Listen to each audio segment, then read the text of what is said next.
my next question is, obviously you're an author, and I just wanted to understand what it's actually like to actually write a book, because that's one of those things that I've always wanted to do, and I know a lot of people out there want to do, but never actually kind of get to actually doing that. So can you kind of talk us through that process?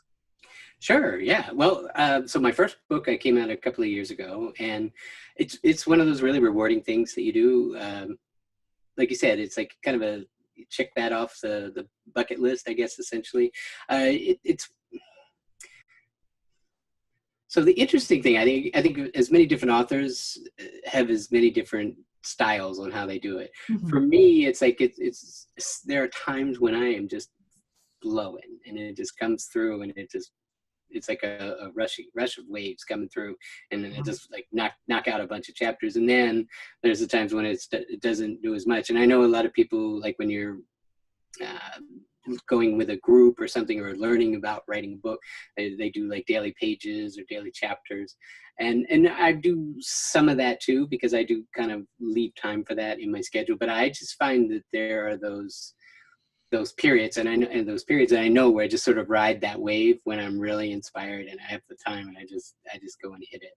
And a lot of the book comes through it, but it's a really rewarding process. Like I said, one of the things that some of my clients do, like especially the ones, because not all of my clients are all about relationships. Some are about, finding their passion or feeling stuck or something like that. But one of the resources that I recommend for my clients is a book called Now Discover Your Strengths. And there's a great strengths finder test that you can take online, and you figure out like, what are your top 5 gifts? What are your top 5 strengths? And how do you figure out, like, how do you put that to work in your life? And how do you stay more into activities that work within your strengths and delegate the rest, is when you really become incredibly effective. So I took that test a long time ago, and I found out creativity, as a award-winning writer and a graphic designer and producer, creativity was my number 1 gift. So for me, it's just another aspect of using that creativity in writing. So, I love it. And that's why I'm doing the next book now, and I'm really excited about that too. So you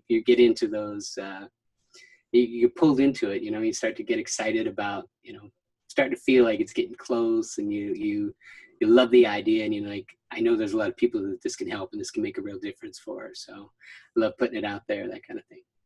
So it's quite natural for you then, just to be able to kind of, because it's one of your strengths, that creative process is something that you find comes quite easily?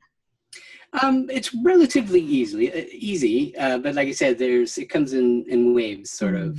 So I can't say that I'm daily effective with, sometimes I'll write and it's not flowing that day. Right. And I don't beat myself up about that. I'm just like, okay, I know it's coming. And there are certain areas, like, there's multiple things that I can, like, for instance, the premise of this book, I was trying to think of, like, what's the exact way that I want to take them through. I'm outlining, here's the problem, here's the solution. And there's 100 solutions that I could give them. But it's in a book, and it's not me one-on-one, and I'm not having the flexibility to change and shift and do something else with someone else. And so now I'm writing it. And so I'm just thinking about, what do I want to do here? What do I want to do is here's a great way to solve this or fix this. So, you kind of sit there and you're like, should I do this? Should I do that? Should I do that? So it's that kind of thing. You have to get some clarity on, where am I going, point A to point B, and then just keep going. So I'm there now. I'm about halfway done, and I'm loving it. So. Exciting. Yeah, definitely. Love it. Definitely.